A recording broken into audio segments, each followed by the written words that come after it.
Okay, in this tutorial I'm gonna teach you the paste notation in Rubik's Cube. So let's start it. So in Rubik's Cube, so there's something you need to remember in Rubik's. So there's a notation you need to remember. So FRULBD.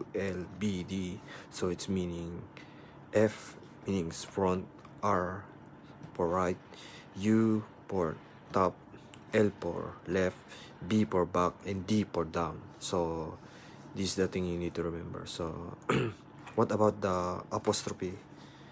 So if the letter have apostrophe, meaning it's you need to do it counterclockwise. So what about numbers? So F2, R2, U2, L2, P2, D2. So meaning you need to turn it 180 degrees, so you need to turn it twice, so like this.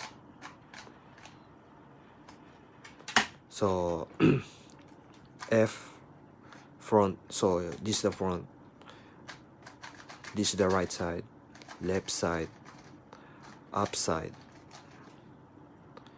so back side and down side. So front,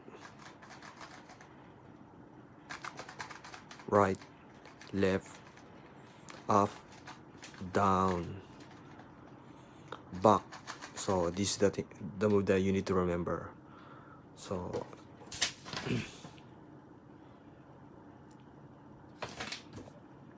okay, that's it.